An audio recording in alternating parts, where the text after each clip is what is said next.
พบครูบาเจ้าคือครูบาเจ้าวัดหลวงละปูนครูบาเจ้าวัดหากาหลวงพ่อรองไว้เนอบัดนี้ในสมัยการเวลาอันจะได้ประชุมเพลิงเลิกแทรกทรงสการพระครูบรรพตบรพิทักษ์แล้วศรัทธาไหวเถิงสมัยการเวลาเตตุลุงจะได้ลาวัดดอยสิวลาศรัทธาน้อยใหญ่ยิ่งใจลาวัดดอยสิวไปสู่ปรโลกไปหน้าบัดนี้ได้สมัยการแล้วเลิกทราบทรงสการพระครูบรรพตบรพิทักษ์นักการละบัดนี้แห่ขึ้นเด้อสาธุสาธุสาธุ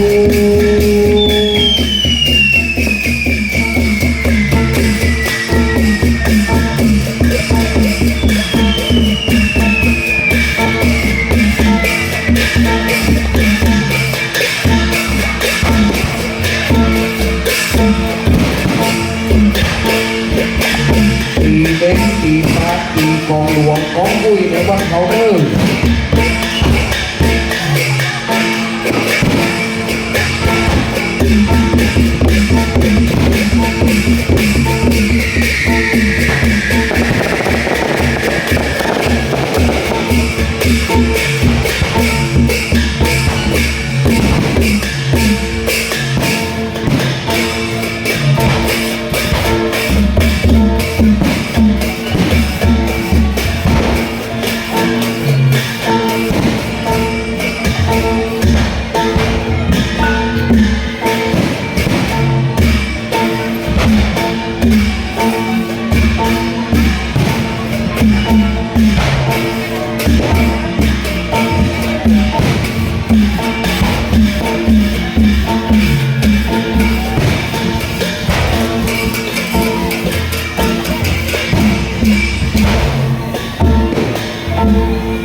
ฉีดเพื่อมาใส่ไฟจากพระ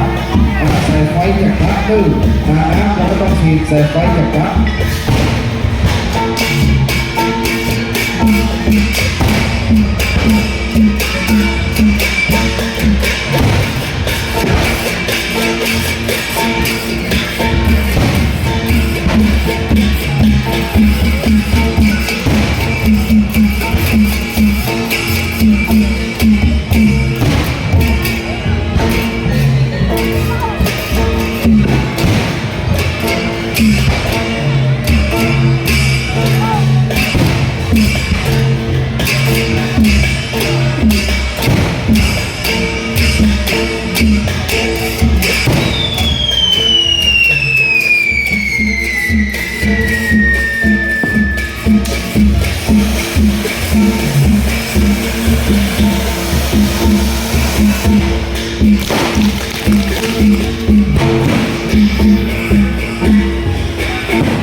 60 องศาเซลเซียสครับผม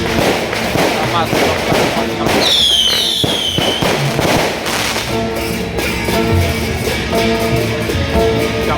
ใหม่ครับผม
ดวงวิญญาณต้องลุกขึ้นฟ้าหันดูดาวที่บอกไฟดาวเป็นลูกหลวงฉายขึ้นบนฟ้าหันเป็นบอกไฟดาวขึ้นอยู่ฟ้าหน้าอากาศดวงวิญญาณต้องลุกขึ้นบนฟ้าฉายดูดาวทั้งหลายนะเด้อบอกไฟดาวขึ้นบนฟ้าหน้าอากาศด้วยนะเด้อ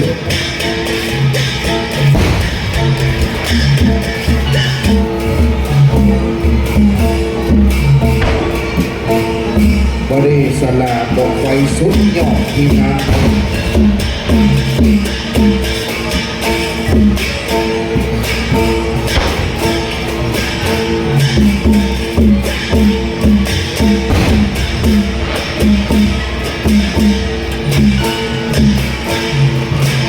ก็หมู่ดาวหมู่เดือนอยู่ยังฟ้า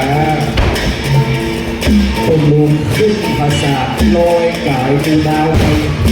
เป็นดาวดวงน้อยดวงใหญ่ดวงดาราผู้บอกไฟนี้กับดวงดาวอันอยู่ในน้ำอากาศฟ้าที่มันคำเป็นขึ้นสว่างจันฟ้าเป็นผู้ละเน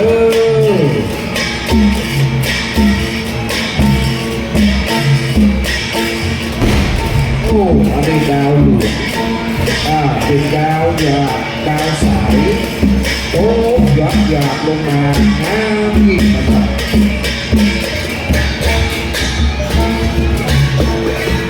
วันนี้คนโศกสการตู้ลุงอย่างดีอย่างงามที่สุด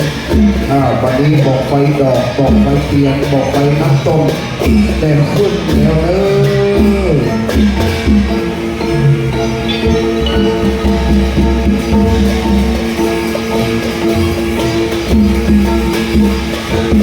ครับดังแน่นครับ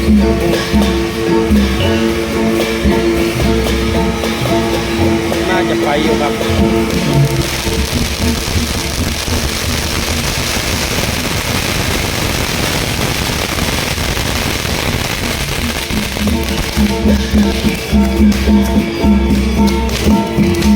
ครูบาอุ่นก็น่าจะไปอยู่ครับผม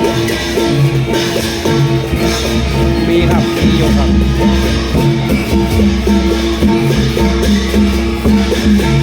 บอกไฟดอกบอกไฟเทียนส่งสการแบบพื้นเมืองล้านนาเอาออกในธรรมทีกับพวกเจ้าพระเวส หัวแม่ตัวพี่จะเป็นภาษางามวิลาบวรใส่แดงเป็นเรือนนอนที่บอกไว้นานาชนิดยัดอยากลงดังโป๊ะภาษาออกในพระมหาเจ้าเวสสันดรชาลกกันพระเจ้าพระเจ้า ถ้าเป็นลำปางที่ผ่านมามีอยู่3 ที่ครับมีวัดปากแมววัดสารดอนและวัดมุงสนุกครับผม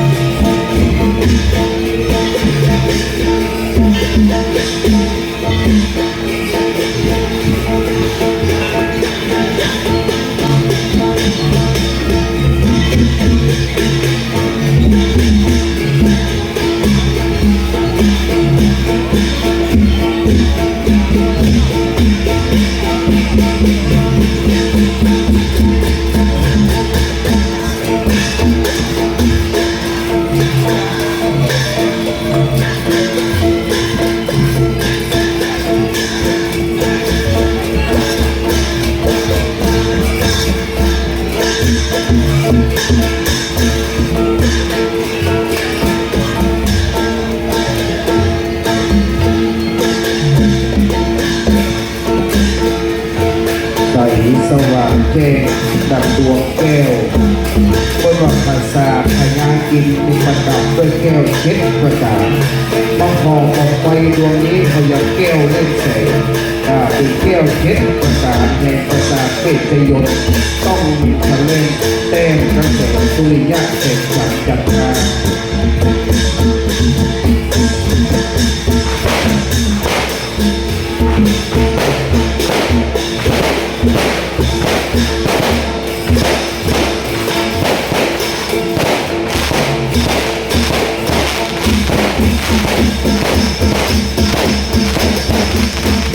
วัดดอยสีครับผมอำเภอสัตว์แปลงจังหวัดเชียงใหม่ครับ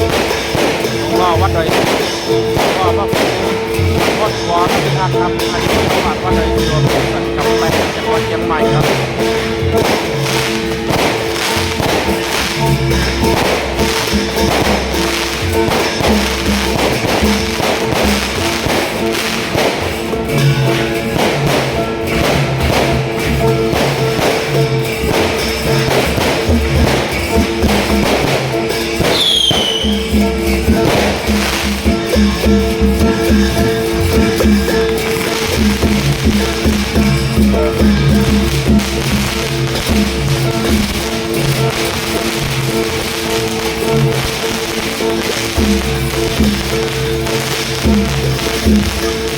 บ้านนาก็จะเป็นประมาณนี้ครับ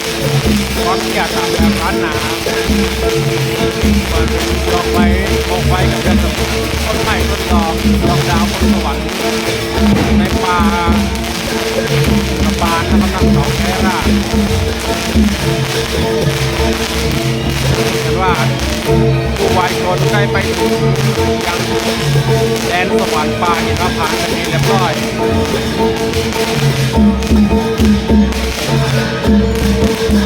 ก็เนี่ยแหละครับคือการเผาครับแบบล้านนาจะมีผู้ดอกไม้ไฟก่อนครับพอผู้ดอกไม้ไฟหมดแล้ว ดีภาษาบอกไฟนะสลาเนิ่สุดยอดมีการสลามาได้ครูบาตอบเต็มใจปัดนี้บอกไฟน้ำตกยะหยาดปูแห่ขึ้นทรงไฟเนอปัดนี้บอกไฟน้ำตกหยาดงามที่หน้าใส่เย็นดังแก้วก็มาดูหอกแก้วสำราญดังน้ำตกในป่าไม้มีปะปางผู้ลงเมืองมีปะปางป่าไม้ใกล้สวรรค์นะเด้อได้หันบอกไฟน้ำตกหยาดลงแล้วก็มาดูไหลดังน้ำตกแก้วหยาดลงมาอ้าวบัดนี้ส่งไฟขึ้นเด้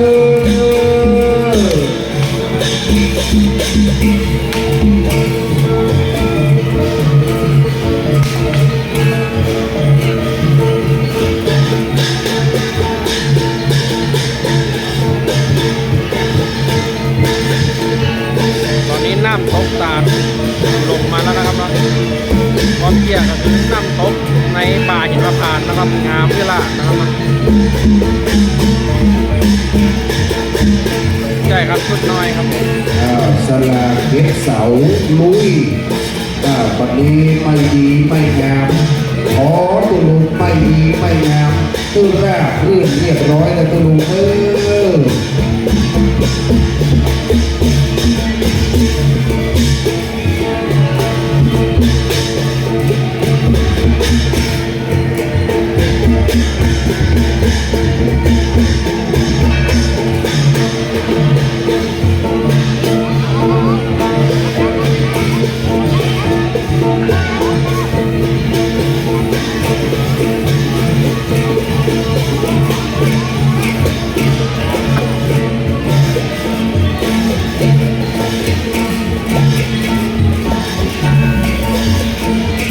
วัดดอยซิวครับผมอำเภอสันกำแพงจังหวัดเชียงใหม่ครับผม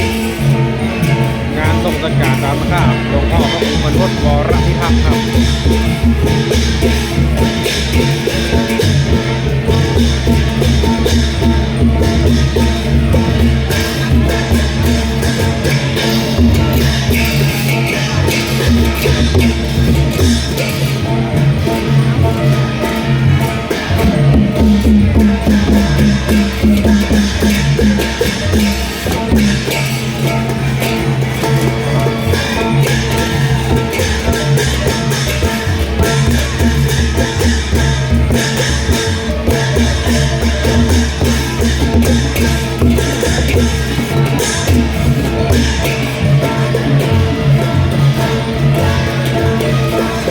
ขอเทวดา มันแน่ใจครับ ปัจนี้ขอคือภาษาหลังนี้ภาษาพระครูบรรพตวรพิทักษ์ได้ลุกไปขึ้นเป็นแสงอัคคีเป็นพลังอันเป็นเพลิงไม่ขึ้นสาธุสาธุสาธุคือไม่ดีไม่งามตุลุงโต๊ะผ้าเพดานขึ้นตุลุงเปลวส้มเปลวห้า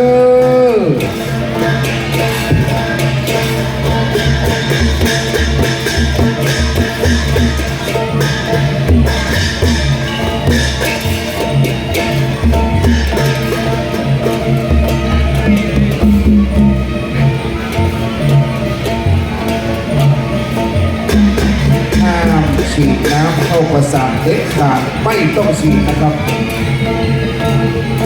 สปอร์ตไลท์ขึ้นเลยขึ้นสปอร์ตไลท์ทุกตัวขึ้นสปอร์ตไลท์เลยเปิดสปอร์ตไลท์ขึ้นเลย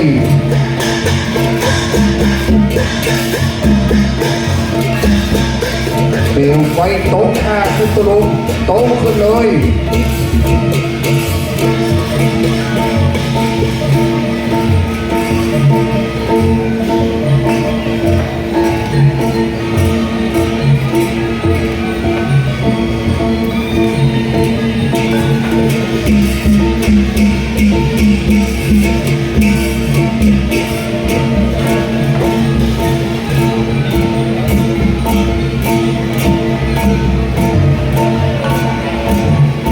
ตัวลุง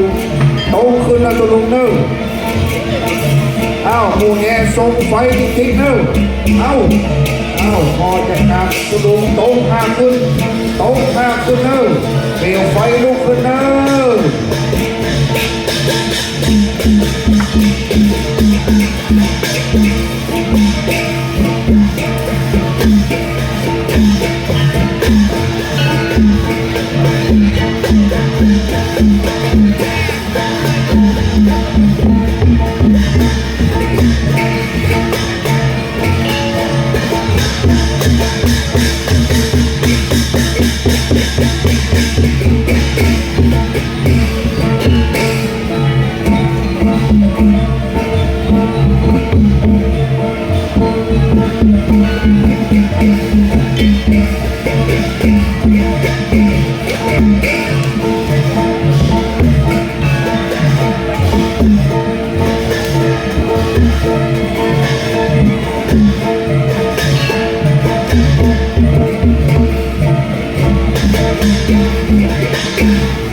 ฟังสีตัวละมันก่อนฟังสีตัวละมันก่อนน้อยเดียวหลายฟังเดียวน้อยเดียวอาจจะเอาไปอย่างโบราณปั้นมันไม่ก่อนต้องน้อยเดียวกัน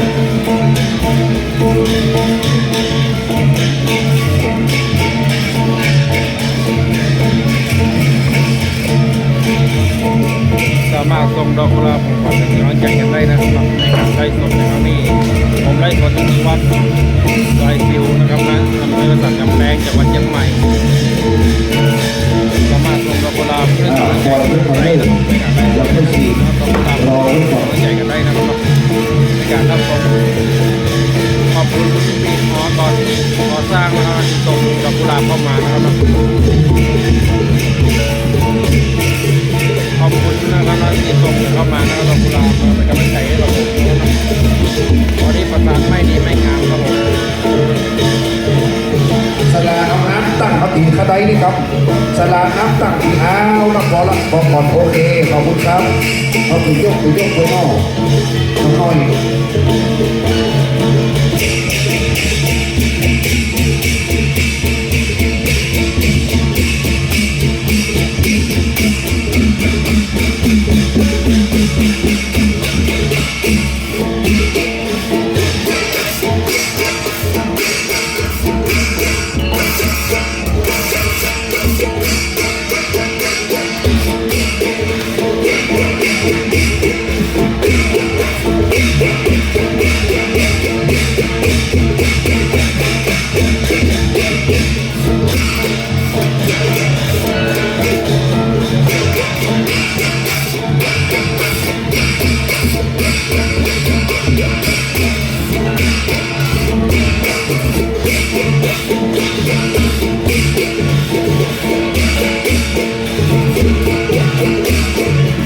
ขอบคุณสำหรับของขวัญที่ส่งกันเข้ามานะครับร้านแรกดอกกุหลาบ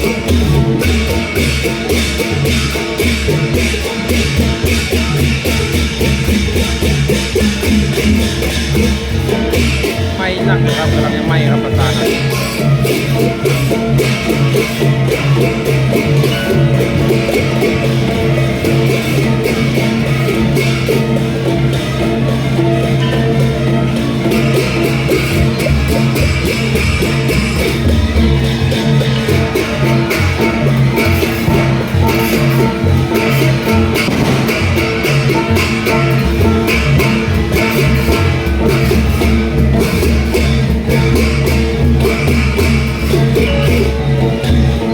ขอบคุณครับดอกกุหลาบนะครับที่ส่งกันเข้ามานะครับ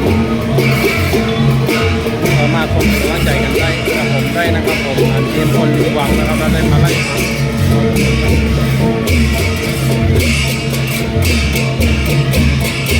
อันนี้เสียงกองทั้งกองมองเซิงนักกองแอบปัดกล้องนะครับบรรเลงอยู่นะครับ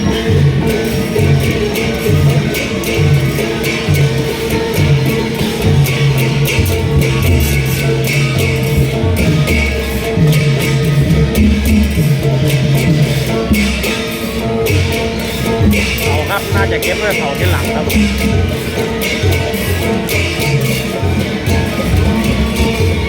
มก็ไม่แน่ใจว่าแกเป็นอย่างไรนะครับน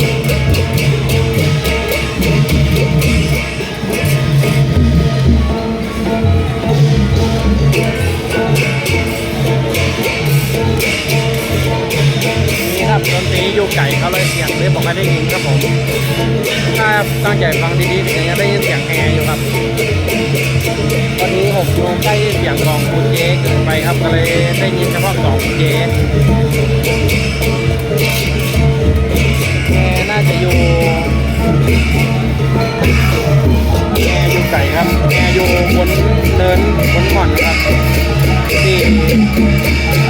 ปืนเต้นนะครับเป็นแอร์ครับผมแต่ว่าอยู่ไก่เลยบอกว่าได้ยินครับไปอยู่ครับเงาใจไปอยู่ครับแต่ตอนนี้ผมอยู่ใกล้หน้ากล่องกูเจครับผมก็เลยได้ยินใกล้กว่าครับ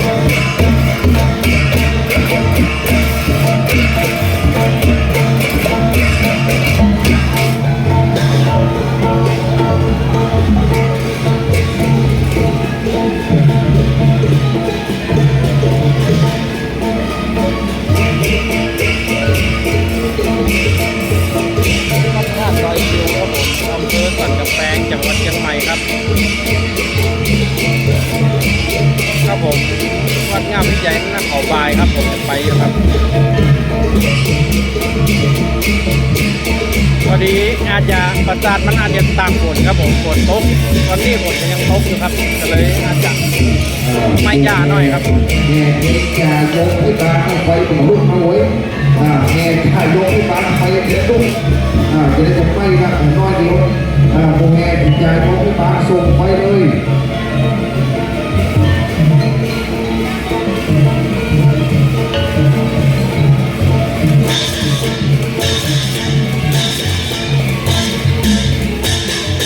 ครับไม่น่าจะเปียครับผมเลย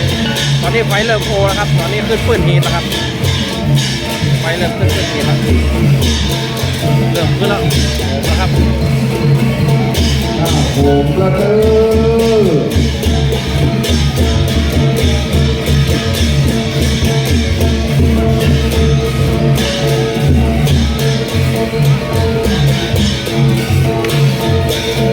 ไฟเริ่มโอแล้วครับตอนนี้แอร์ขึ้นแล้วครับแอร์ไฟแต่ว่ามันอาจจะไม่ได้ยินครับมันอยู่ไกลครับผม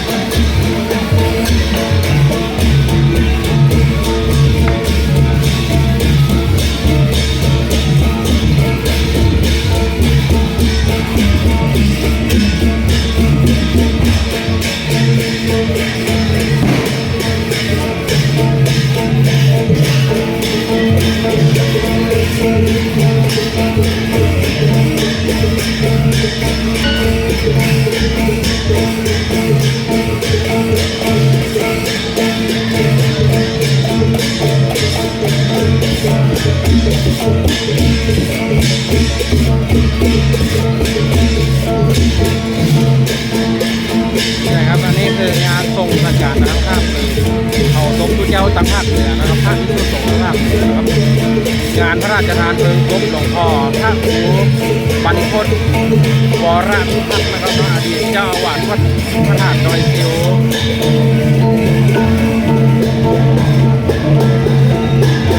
แต่ครับอันนี้เป็นที่ของเจ้าล้านนาหรือภาคเหนือครับของจะเผาปราสาทข้างหลังนะครับเนาะ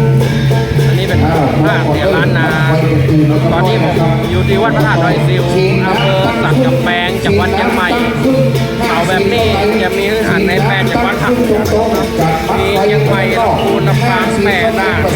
พะเยาแม่ฮ่องสอนนะครับที่เป็นปราสาทข้างหลังแบบล้านนาแต่ที่ด้านหันนี่คือวัดพระธาตุดอยซิว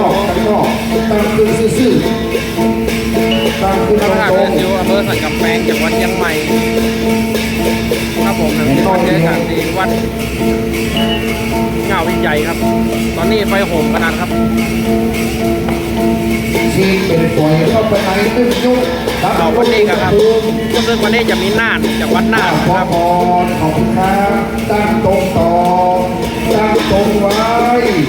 ซึ่งวันนี้จะมีจากวัดน่านด้วยนะครับนะสมุทรสาครแล้วก็มีเชียงใหม่อุตรดิตถ์ยังไม่ได้ใจครับเป็นข่าวครับมันแล้วแต่ครับบางที่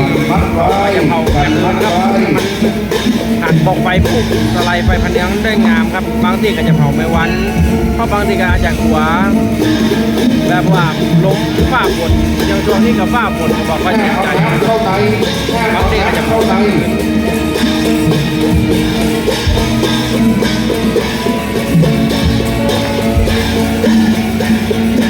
วันนี้น่าจะมีจังหวัดน่านนะครับวัดยันแก้วจากวัดน่านแล้วก็ที่ผมอยู่นี่คือวัดดอยซิวยังใหม่ครับการที่อื่นผมก็ไม่ได้ใจว่ามีที่ไหนของนั้น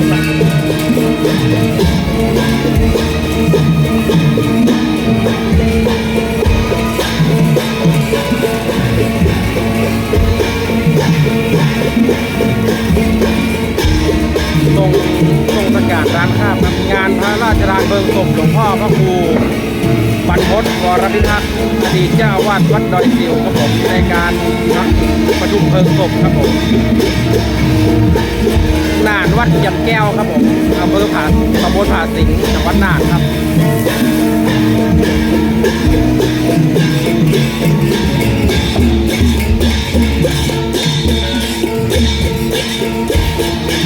วัดยันแก้ว อ้าวลองมองจะร้อยหาย วันหน้าครับวันหน้า อ้าวตั้งขึ้นเริ่ม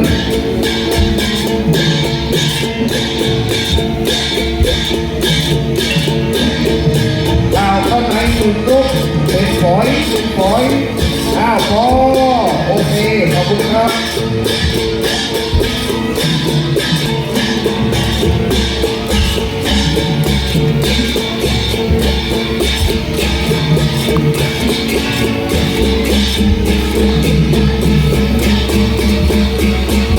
มีน้ำตังคุณ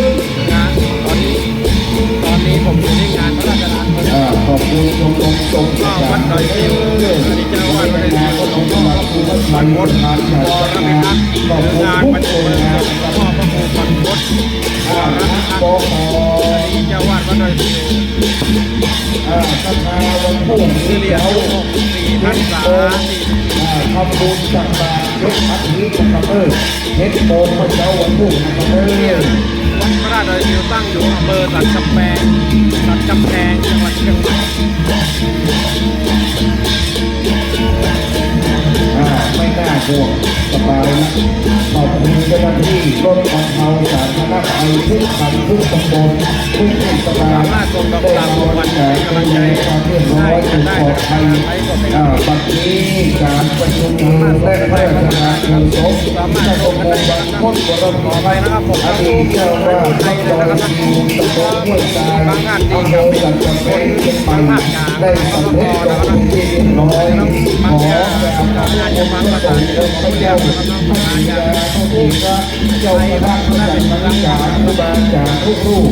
ขอบคุณเจ้าแม่สังฆทานรอบการถวายสงฆ์ขอบคุณโรงทานอาหารเครื่องดื่มทุกโรงทานขอบคุณที่นางทรงสกาได้ประทานได้ประทาน ภาคกลาง พระพุทธโอ้โหคือประเพณีของเราเป็นต้นร้อยเลยนะครับเป็นของประเทศนะครับยกภาพอย่างยาวเจ้าหน้าที่รถแกน้อยบอกไว้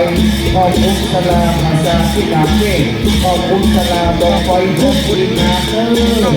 นี้สลาบอกไว้ได้มาดูแลความเรียบร้อยขอบคุณกับให้การสัญญาต้องโดนเราที่ได้ร่วมกันในวันนี้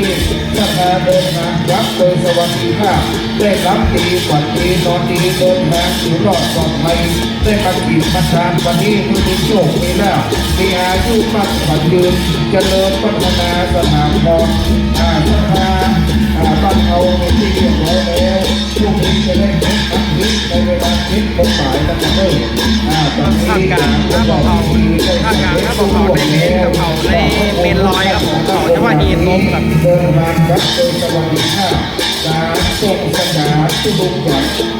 ได้ทราบว่ายังนะว่าเกี่ยวที่ในชาติสิ่ง มีแค่ศูนย์น่าจะมีนักครับน่าจะมีหลายตีนะครับประมาณไปลำพูนน่า เล็ จะมีหลาย กหน้าจะโปงผู้บาสังฆะบัตรจะเป็นไปเนิ่วันนี้เล็กนี้เชียงใหม่เราเพื่อขบวนบรรพตบรพิทักษ์ที่แล้วขอสุดทิศอาจารย์เติมสร้างทรงสนามในเล็กนี้เข้าภาษาแล้วออกเล็กหน้าผีพกเข้าเป็นศูนย์เจริญการพระราชทานและประชุมเมืองไปวันนี้ขอโมทนาสาธุขอพระคุณทุกท่านมานับโอกาสนี้เถิด ครับนี่จากวัดน่านครับจากวัดน่านวัดเหยียดแก้วครับผมตำบลผาสิงห์ครับที่ของวัดนี้นะครับอันนั้นน่าจะเป็นประธานของศาลาสุติราชแปดนะครับงานตรงของหัวครับ บอกอยู่ในการโมเมนต์เริ่มจะได้วิ่งไปพวกช้างเริ่มมาสองเริ่มวันนี้นะครับ ครูบาอุ่นกับไป ไอ้ ค บ้า รับ นเองพวกช้างเริ่มตีสองเริ่ม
มันหมดประสานกันอาจจะยุติไลฟ์สดครับ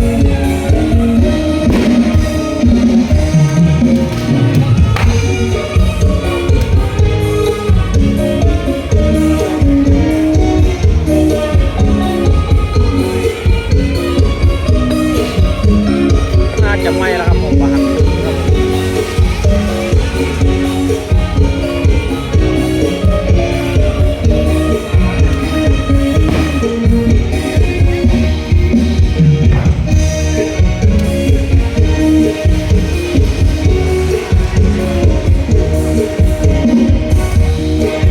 ส่งดอกบุญวัดดอยซิวครับผมอำเภอสันกำแพงจังหวัดเชียงใหม่ครับผมขอบคุณที่เข้ามารับชมนะครับน้องคุณเข้ากล้องครับตอนนี้ผมให้คนอยู่ที่วัดดอยพระธาตุดอยซิวอำเภอสันกำแพงจังหวัดเชียงใหม่งานทรงสการการข้ามหลวงพ่อพระครูบรรพตวรพิทักษ์อดีตเจ้าอาวาสวัดดอยซิวครับ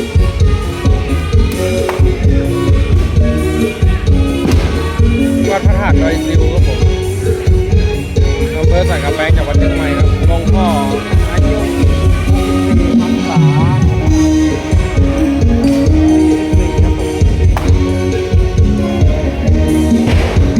ผมไล่รถที่วัดพระธาตุดอยซิวอำเภอสันกำแพงจังหวัดเชียงใหม่ครับหลวงพ่ออายุ64 พรรษา 44ครับผม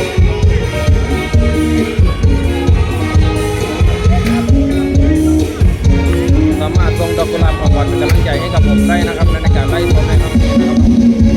ตอนนี้ประสาทก็เริ่มไหม้แล้วครับเพื่อ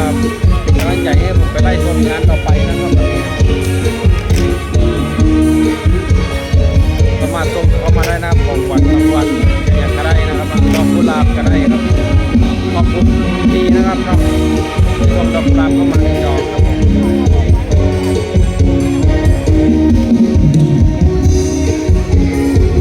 สามารถส่งเป็นกำลังใจให้กับผมได้นะครับในการไล่สดในครั้งนี้บัตรตรงครับพอดีรถดับเพลิงครับเป็นฉีดน้ำควบคุมเพลิงครับผมไม่ใช่ฝนตกครับผมที่หันเปียด้านหน้าประสานนี่ก็คือรถดับเพลิงบนผมน้ำครับรถดับเพลิงบนควบคุมน้ำครับผมตอนนี้เพิ่งกำลังเก็บสายแล้วครับไม่ใช่ฝนตกนะครับฝนตกนิดเดียวครับเป็นมอดครับต้องหายไปแล้วครับไอ้ที่หันปืนดินเปียนี่คือรถดับเพลิงบนผมน้ำครับ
พระธาตุดอยซิวครับผม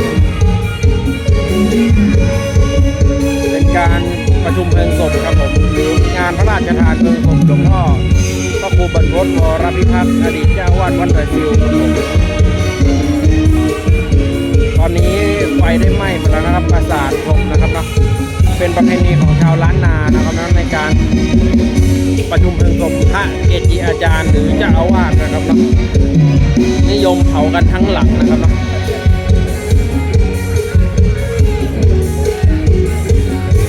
เป็นการประชุมเพลิงศพหลวงพ่อวัดดอยซิวนะครับนะหรือหลวงพ่อเจ้าอาวาสวัดดอยซิวพระครูบรรพตวรพิทักษ์อายุ 64 หลวงพ่อพรรษาอยู่ที่ 44 ปี44 พรรษา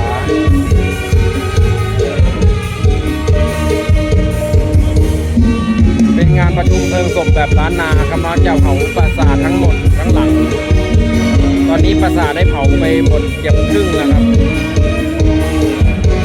ใครที่เข้ามารับชมสามารถส่งดอกกุหลาบของขวัญเป็นกำลังใจกันได้นะครับในการไลฟ์สดในครั้งนี้เป็นวัฒนธรรมประเพณีของชาวล้านนา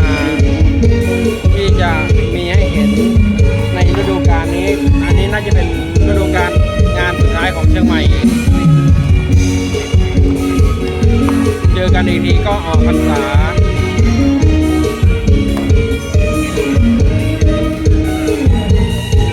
อันนี้เป็นงานของเชียงใหม่นะครับงานส่งประกาศนะครับเจอกันแบบเดียวออกพรรษาหน้านะครับจะเปิดฤดูกาลที่วัดไหนกับที่ตามกันนะครับตอนนี้ยังไม่ปิดฤดูกาลที่วัดพระธาตุดอยซิวอำเภอสันกำแพงจังหวัดเชียงใหม่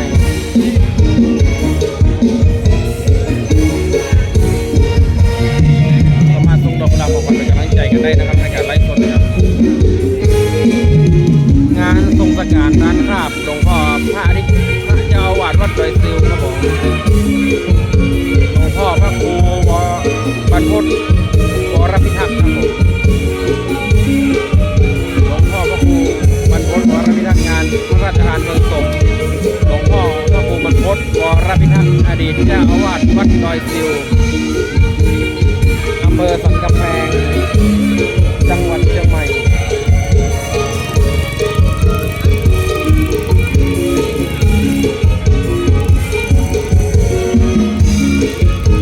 อะไรนี่หมายถึงอะไรครับคุณเด็กเปียงครับเด็กเบี้ยวครับ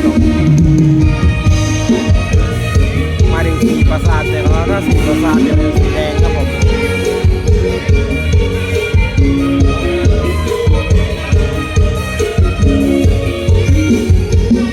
สามารถส่งดอกกุหลาบของขวัญเป็นกำลังใจได้ในการไลฟ์สดนี้นะครับ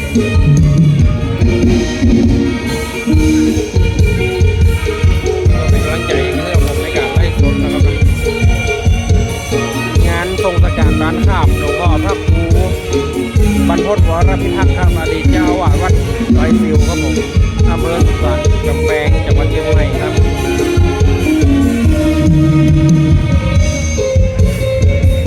เป็นการประชุมเพลิงศพท่าธิการแบบล้านนาครับผม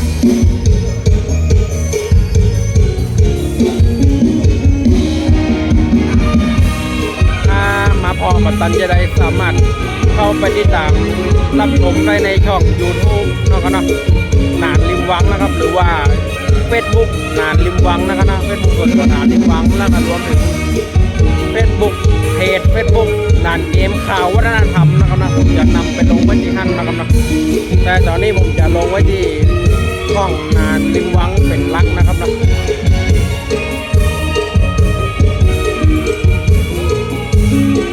หรือว่าไปรับชมคลิปเต็มได้ที่ช่อง YouTube นานริมวังนะครับนะแล้วก็ Facebook นานริมวังเหมือนกันครับฝากเข้าไปกดติดตามกันได้นะครับนะถ้าใครที่มาพอมาตันนะครับนะเพราะตอนนี้มันจะไหม้ไปเป็นเชิงแล้วครับ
พ่ออยู่บริเวณเมนนะครับนะหรือปราสาทที่กำลังลุกไหม้นะครับนะนี่กำลัง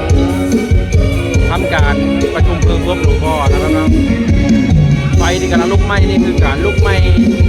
สรีระสังขารหลวงพ่อพร้อมปราสาทที่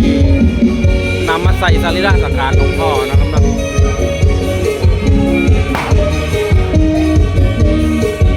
เป็นการพระราชทานเพลิงศพหลวงพ่อพระครูบรรพตนะครับวรพิทักษ์นะครับเป็นการประชุมเพลิงศพพระภิกษุสงฆ์ทางภาคเหนือนะครับหรือถ้าไปภาคเหนือห้องวัดตุ้เจ้านะครับซึ่งวันนี้เป็นหน้าของทางเชียงใหม่จังหวัดเชียงใหม่น่าจะเป็นวัดสุดท้ายงานสุดท้ายเพราะว่าช่วงเข้าพรรษาจะบ่นิยมเผาสรีระสังขารหลวงพ่อนะครับนะก็จะไปเผาแหมเดียเขาหลังออกพรรษานะครับเนาะปีหน้านี่เชียงใหม่ก็มีหลายที่ลำพูนก็มีหลายที่ครับลำปางก็มีหลายที่น่านแพร่ก็มีหลายที่ครับผม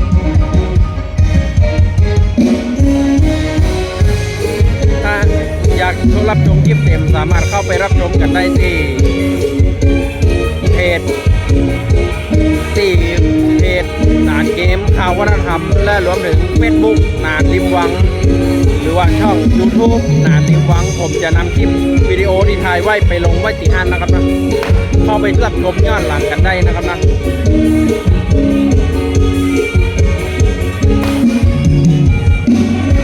ตอนนี้ผมไล่สดอยู่ที่วัดดอยซิวนะครับนะอำเภอสันกำแพงจังหวัดเชียงใหม่ครับผม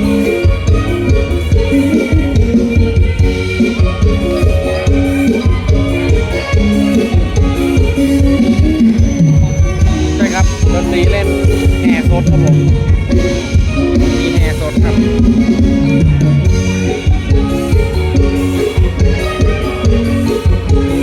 ผมเป็นนานมาได้ก็ได้ครับผมไม่ใช่พ่อนานครับผมเป็นนานมาได้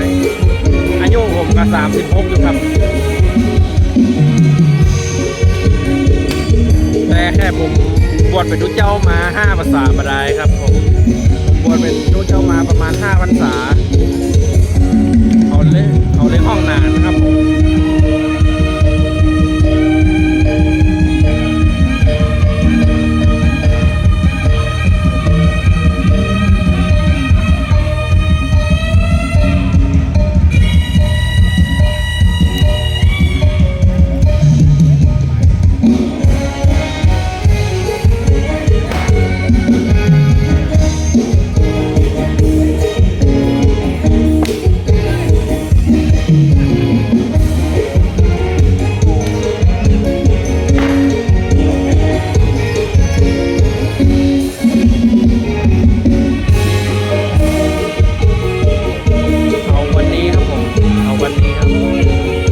กำลังเผาอยู่ครับผมสามารถส่งดอกกุหลาบของมันเป็นกำลังใจให้กับผมได้นะครับในการไล่สดในครั้งนี้ตอนนี้ผมไล่สดอยู่ที่วัดพระธาตุดอยซิวอำเภอสันกำแพงจังหวัดเชียงใหม่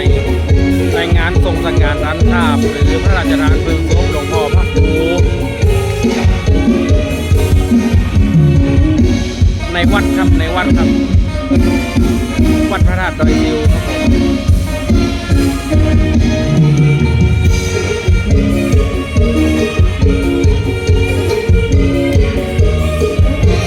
วัดพระธาตุดอยซิวครับผมอำเภอสันกำแพงจังหวัดเชียงใหม่งานพระราชทานเพลิงศพหลวงพ่อพระครูบรรพตวรพิทักษ์อดีตเจ้าอาวาสวัดพระธาตุ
งินหลวงทองครับผม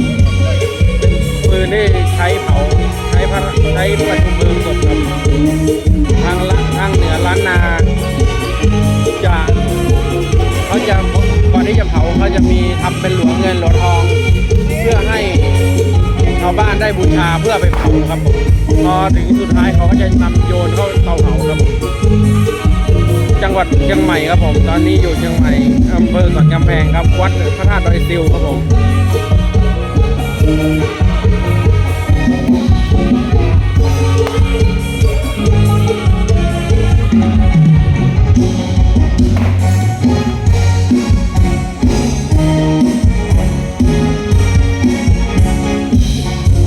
เขาโยนปืนครับว่าปืนทองปืนเงินครับผมน่าจะนานแล้วครับผมบริษัทข้อมูลนะครับนะน่าจะบรรทุกนี่ตอนเช้าครับผมภาคเหนือห้องหลวงเงินหลวงทองนะครับนะหลวงเงินหลวงคำหรือถ้าเป็นเป็นภาษากลางตายตัวก็คือปืนเงินปืนคำครับผมเป็นปืนที่ใช้ในการประชุมเพลิงศพหลวงพ่อครับผม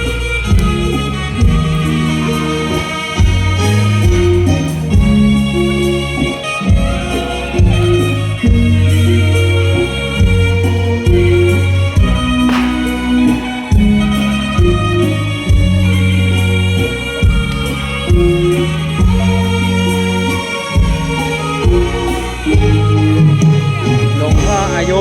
64 พรรษา 44 ครับผมถ้าติดตามช่องของผมก็จะได้เห็นบ่อยครับเพราะผมจะทำเกี่ยวกับประเพณีของภาคเหนือครับผมถ่ายทำไลฟ์สดเกี่ยวกับประเพณีของชาวภาคเหนือล้านนาครับผม